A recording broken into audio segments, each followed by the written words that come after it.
Bonsoir à tous. Merci de nous rejoindre sur La Première. Voici les titres de l'actualité de ce samedi 26 octobre. La Toussaint approche. À une semaine de ce grand rendez-vous de la communauté catholique, les familles nettoient et décorent les tombes de leurs proches.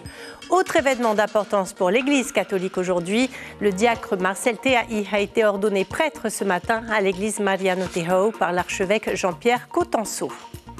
Après le Tahoeira et le Amuiteira Plaso Tahoe Tatou, le nouveau parti rose est présidé par Pascal Haïti Floss. De son côté, le président du Amuiteira, Bruno Sandras, fait face aux factures impayées. Il réunit des millions de vues sur les plateformes et autres réseaux sociaux. DJ Armelot est l'ambassadeur du DEC et le revendique. L'artiste vient de signer avec un label indépendant, une première pour un Polynésien. DJ Armelot est notre invité ce soir. Il nous parlera de ses projets et de ses dernières productions. Et puis en MMA, le combat tant attendu entre Vaitehau Tsenasek et Heimanat Iteamo Tuaitau n'a pas eu lieu cet après-midi, mais notre équipe a pu suivre leur entraînement. C'est le dernier week-end avant la Toussaint. Les familles chrétiennes de Polynésie en profitent pour se rendre au cimetière et préparer le Turamara, la grande soirée traditionnelle en mémoire des défunts. Ce matin, au cimetière Saint-Joseph de Faa'a, les fidèles s'activaient pour embellir les tombes. Caroline Fary, Sandroli. Yotua met en place les 200 sacs de sable en provenance de Taha déposés hier au cimetière. Il espère vendre son stock rapidement. Oui, ça va. Ce matin, on a commencé à 7h30. On a eu 3 clients aussi. C'est des sacs de combien? C'est des sacs de 25 kilos et qui se vendent à 1500 francs. Mais avant de disperser le sable, un petit coup de peinture s'impose pour les membres des familles venus embellir les tombes. Tous les ans, on repeint. Après, c'est mon épouse qui s'occupe des fleurs. C'est important pour vous? Oui, c'est important, oui. Et on leur doit bien ça. C'est une marque de respect. Il y a toute la famille qui vient ici pour donner un coup de main, pour filtrer, nettoyer, peindre. On a l'habitude, là, toutes on appelle les fins du mois d'octobre. On ne badine pas avec la tradition, alors même sous un soleil de plomb, on vient désherber, nettoyer et parfois les émotions ressurgissent. On est venu ce matin, et moi et ma petite famille, pour venir nettoyer mon grand-père. C'est important pour vous de faire ça? Très, très important. Pourquoi? Parce que je venais avec mes parents nettoyer mon grand-père. Seules quelques tombes semblent être laissées à l'abandon, signe de la probable désaffection d'une jeunesse moins concernée par le rituel.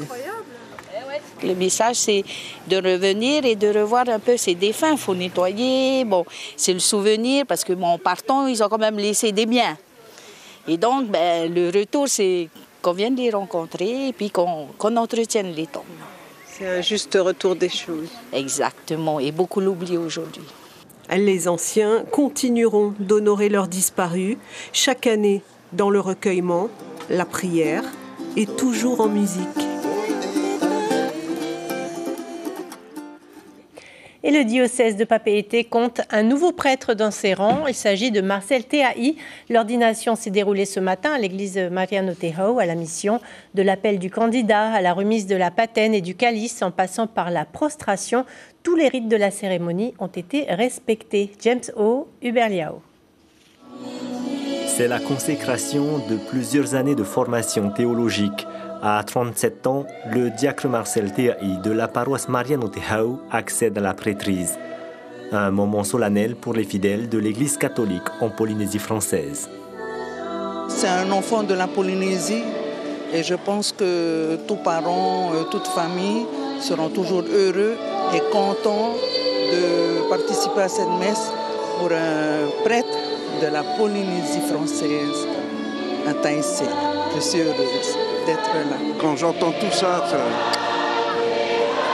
ça fait chaud au cœur. Vraiment, vraiment. C'est pour ça que je suis dans la religion, mais dans toutes les chansons religieuses, moi, je remercie le Seigneur d'avoir donné un nouveau curé, quoi. Originaire de Punaouia, Marcel Théaï a toujours su qu'il dédiera sa vie au Seigneur. Aujourd'hui, c'est donc une nouvelle étape qu'il vient de franchir dans la quête de sa foi.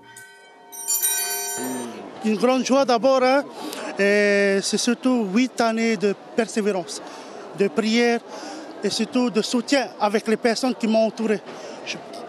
Avec la grâce de Dieu aussi, avec la grâce à ces personnes-là pour leur prière, Maruru. Sans vous, je ne serais pas peut-être là. Lui-même, diacre dans la paroisse Saint-Étienne de Punaouia, Tiatono Teiva ne peut qu'être fier du chemin choisi par son fils. C'est un jour de fête, aussi bien pour la famille, aussi bien pour le diocèse, et aussi bien en particulier pour l'Église. Et je regarde vers le ciel, je pense que les anges là-haut sont en train de chanter, sont en train de danser de joie. Voilà ce qu'on peut retenir de cette matinée. C'est beaucoup de grâce. À l'issue de la cérémonie, le nouveau prêtre Marcel Théai a exercé pour la première fois son ministère en co-célébrant avec l'archevêque Jean-Pierre Cotenceau la suite de la messe avant d'être salué chaleureusement par les fidèles venus de toutes les paroisses de Tahiti. Et le diocèse de Papeete compte désormais 28 prêtres, dont 17 diocésains, c'est-à-dire les prêtres ordonnés uniquement pour le diocèse de Papeete. En bref, 9,5 kg de cocaïne ont été découverts cachés dans un voilier jeudi dernier. Une enquête a été ouverte par le parquet de Papeete. Le skipper de nationalité néo-zélandaise a été placé en garde à vue. L'enquête est confiée conjointement à la section de recherche et à l'antenne OFAST. L'auteur du trafic encourt 10 ans d'emprisonnement et près de 900 millions de francs d'amende. Gaston Floss a donc fondé son nouveau parti officiellement hier, Taho et Tatou, présidé par son épouse Pascale Haïti Floss. La hache de guerre n'est pas enterrée pour autant avec la nouvelle équipe du parti Orange à Muiteira. Le nouveau président Bruno Sandras découvre des millions d'impayés et du mobilier emporté. Lucille Guichet, Jérôme Lee et Marcel Bonneau. Comme un divorce qui se passe mal, au siège du Amuitaira, Bruno Sandras ne cache pas son amertume. En récupérant les locaux, il découvre les bureaux complètement vidés, y compris les archives du parti, mais pas seulement. Franchement, partir avec les portes, c'est un peu mesquin quand même. Pendant 2 semaines et après l'élection de Bruno Sandras à la présidence du Amuitaira, Gaston Floss avait posé des cadenas et bloqué l'accès au siège du parti. Comme ça, passer par l'escalier. Hier, Bruno Sandras a appris la création du nouveau parti de Gaston et Pascale Floss. Dans les locaux qui résonnent, il fait les comptes. Il m'a accusé d'avoir été élu avec 450 personnes. Moi, j'ai vu que Pascal a été élu avec même pas 50 personnes. Donc, c'est la première réponse à toutes les attaques qu'ils ont faites. La deuxième chose que je voulais rétablir, c'est qu'il doit être bien content aujourd'hui d'être parti, d'être débarrassé de toutes les dettes qu'il nous a laissées, qu'il m'a laissées. 10 millions de factures impayées qu'il faudra régler. Hier, Gaston Floss, inéligible, et Pascale Haïti Floss, dans l'attente de la décision de la Cour de cassation, ont donc présenté leur nouveau parti. Il ressemble à la plateforme autonomiste rose Amuitatou, mais ce n'est pas Amuitatou, c'est Taho et Tatou. C'était le dernier problème qui me restait à régler. Maintenant, je peux partir serein, en paix, tout est réglé. Peut-être qu'il reste quelques petits bobos, mais l'essentiel, un des problèmes essentiels, c'était le parti. J'ai vu que ceux qui l'ont soutenu ont quitté le navire. Et je me suis dit, si c'est ça qui m'attend, ça va être très dur. Je ne l'ai pas tout de suite dit oui, parce que je ne veux pas me retourner où j'ai personne. Et je ne veux pas que ce qui lui est arrivé nous arrive. Quant au propriétaire du siège du Amuitaira, il devrait porter plainte pour les dégradations. De son côté, Gaston Floss assure avoir effectué 37 millions de francs de travaux dans ses locaux. Et le couple se dit serein. L'association Mama Natura ne relâche pas ses efforts. C'est au tour du lagon de Punaouia de se faire dépolluer par les bénévoles avec l'aide des plongeurs de la Marina Tegna, labellisé Pavillon Bleu, de l'électroménager, des télévisions et autres caddies. On refait surface 1 an après la dernière dépollution. L'association estime que 4 tonnes de déchets ménagers et plastiques ont été récupérés. Un constat alarmant pour Adeline Yvon, la présidente de l'association. Elle le dit à Mélissa Chong. Comme tu peux voir, beaucoup de cordages, de bouées. On a même trouvé un gilet de plongeur, des tuyaux, des bidons, des matelas. Ils sont en plus, c'est lourd parce que ils étaient dans la mer. Et beaucoup de cordages, comme tu peux voir. Et malheureusement aussi, beaucoup de caddies. Parce que c'est vrai qu'il y a des personnes qui habitent ici, sur leur bateau. Et il y en a, quand ils vont faire leurs courses, ils laissent le caddie ou ils le poussent dans la mer, ni vu ni connu. Et donc, l'idée aujourd'hui, c'est de vraiment collecter un maximum de déchets avant les fortes intempéries. L'association Culture Hip Hop Polynésie et le groupe Origin organisent sa première édition du Origin All Style Battle, un événement destiné aux amateurs de danse et de culture urbaine. Le public était invité à participer à des ateliers interactifs animés par des professionnels. On parle du deck et du métier de DJ producteur maintenant dans notre rubrique Tehono Rahua.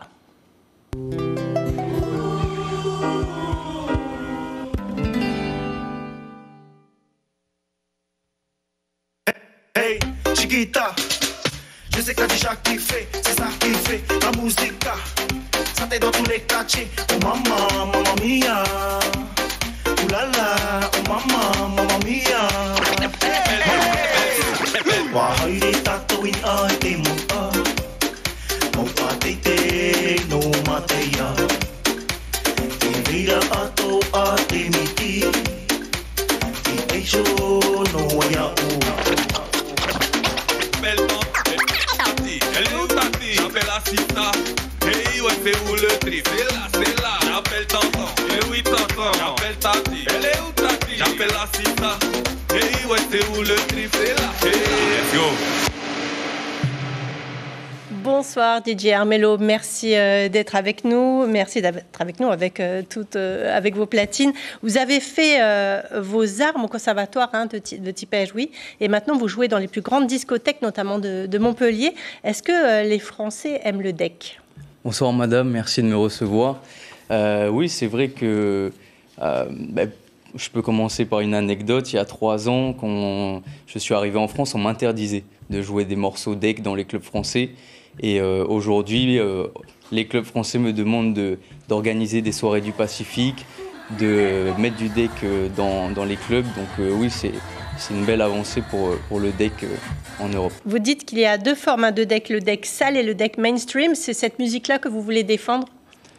Oui, en fait, je m'inspire beaucoup des nouvelles cultures que je rencontre. Et j'ai vraiment envie d'assembler les cultures et de trouver un pont pour permettre de mélanger le deck avec les cultures que je rencontre. Par exemple, je suis au contact de la culture antillaise beaucoup, donc j'essaie de trouver des moyens de mélanger le deck, les Antilles. La musique soleil. Voilà. Et le deck, vous le définiriez comment? Comme une musique culturelle déjà, qui nous rassemble, qui rassemble les jeunes et qui met en avant notre culture polynésienne grâce au son et aux instruments polynésiens. C'est une musique qui est plutôt décriée par les anciennes générations qui ne la reconnaissent pas forcément. Qu'est-ce que vous leur répondez? Il y a de la nouveauté et le temps avance. Et aujourd'hui, le deck, ça fait partie, je trouve, de notre culture et ça représente bien notre jeunesse polynésienne. Quelles sont vos inspirations? Je m'inspire beaucoup de l'environnement qui m'entoure, des cultures que je découvre aussi. Et voilà, j'ai pour but de continuer à découvrir d'autres cultures pour mélanger avec le deck. Alors vous êtes parvenu à signer avec un label indépendant. Comment est-ce que vous y êtes parvenu? En fait, le label m'a repéré par rapport à ma spécificité qui est le deck. Donc c'était un rêve depuis que j'ai commencé ma carrière. C'est une première pour un Polynésien. Exactement. Et ça montre une nouvelle étape pour le deck à l'international. Alors vous allez jusqu'à créer votre propre école de DJ producteur. Vous pensez qu'il y a un marché, des débouchés pour les jeunes qui souhaitent se lancer? Bien sûr, parce qu'on a vu qu'il y a de plus en plus de Polynésiens qui se lancent dans le métier de DJ producteur et qui n'ont pas forcément les moyens ou l'occasion de partir à l'étranger pour se former. Donc c'est pour ça que l'Armello Academy répond à ces besoins. Il y a le DJ animateur, il y a le DJ compositeur. Qu'est-ce que vous voulez enseigner? On enseignera les deux mondes, donc on verra comment construire une instrumentale sur FL Studio et on verra aussi toutes les facettes du métier de DJ producteur. Donc enfin DJ animateur, comment animer en boîte de nuit, les bases du mix et comment mixer dans les clubs. Voilà. Alors vous êtes là encore quelques jours, vous donnerez un concert le 9 novembre à Papeete. Merci beaucoup DJ Armello, on vous retrouve à la fin du journal. Merci de me recevoir. Merci. Du sport avant les vacances scolaires. Hier à Hor-Otuamotu, 128 élèves de l'école maternelle et primaire ont participé au cross annuel sur un tout nouveau lieu baptisé Tetahua au Fariki, le site de la mairie étant immobilisé pour travaux. Les petits de maternelle devaient parcourir une distance entre 100 et 300 mètres. Les enfants du primaire devaient courir entre 400 et 1200 mètres pour les plus grands. La 3e édition de l'Octo Fighting League s'est déroulée cet après-midi dans la salle omnisport d'Arwe. Malheureusement, le combat principal qui opposait Vaitehau Otsenasek et Heimana Iteamo Tuaitau en catégorie moins de 77 kg a été annulé. Vaitehau s'étant blessé à la cheville. Alihue Tefafana et David Chang les avaient rencontrés à 2 jours de la compétition. Regardez. L'octogone est devenu l'addiction de Vaitehau Otsenasek. Le sociétaire du TRO MMA affiche un record de 4 victoires et 2 défaites. Au niveau local, Vaitehau est pour le moment imbattable. Il compte, ok.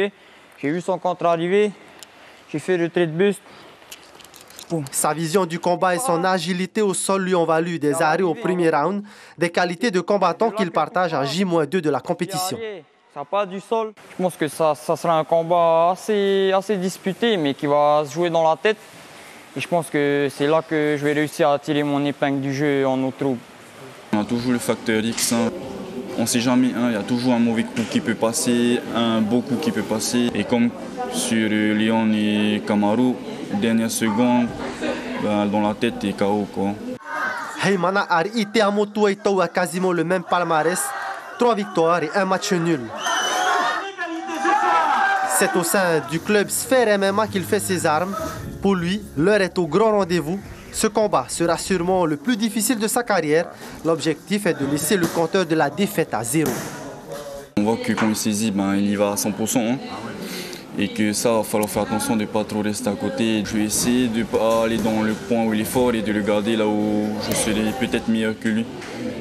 Vaitehau accuse 2 défaites contre le même adversaire, un néo-zélandais, Ethan Brockett. Il mise sur ce combat pour revivre la sensation de gagner. C'est un bon combat pour se lancer. C'est un combattant assez complet, il est un peu bon partout. Et je pense que c'est le combat parfait pour me relancer et revenir sur le chemin de la victoire. Le niveau des 2 combattants a mis les organisateurs d'accord. Le duel Otsenasek Teamo Tuaitau est un combat digne de main event. Le premier round va être super important pour savoir qui va prendre l'ascendant sur qui. Et ensuite, adviendra que pourra, que le meilleur gagne. Je serais étonné que ça finisse au point. Très sincèrement, je pense que l'un comme l'autre n'ont pas envie que ça se finisse au point. Sur les 11 combats programmés lors de l'Octo Fighting League, un seul combat opposera un Tahitien et un Français.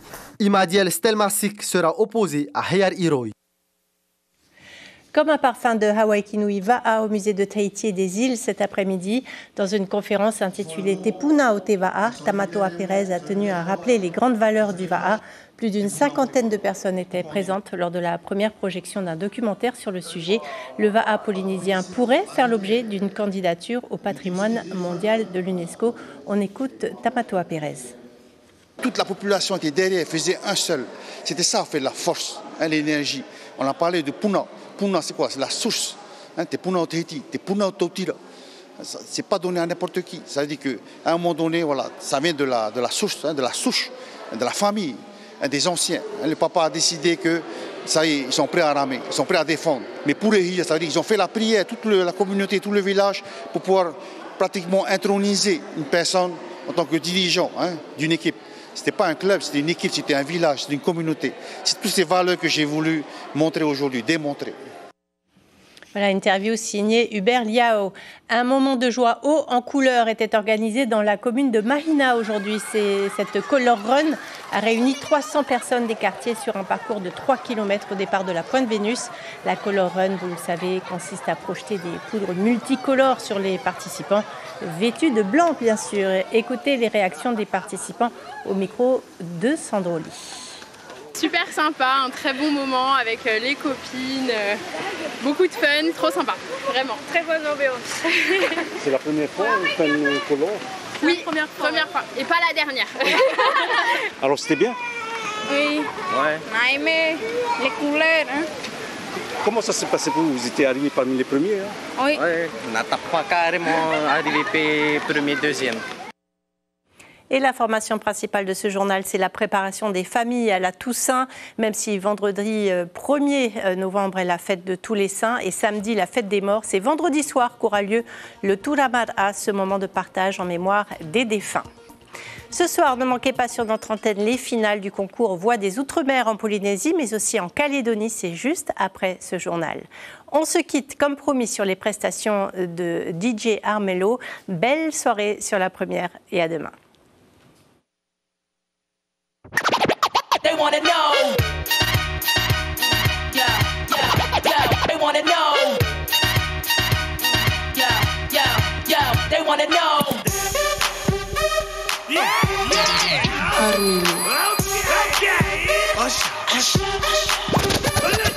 Báilame como si fuera la última vez y enséñame ese pasito que no sé, un besito bien suavecito, bebé. Taqui, taqui, taqui, taqui, I love to see life created in a manner connection. Come back to me, irate in a disconnection. Me a ouro what the whole pan. Iro to hit him now. I hope you mind nave nave. Iro to hit him. Special dedication, each and every locals, east, west, north and down south. Armello, Animistic, Atagal. Fire!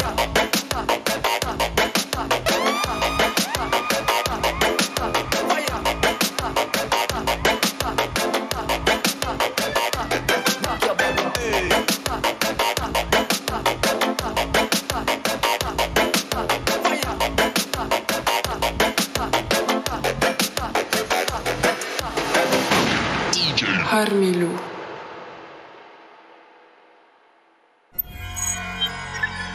Retrouvez ce programme en replay sur notre site internet.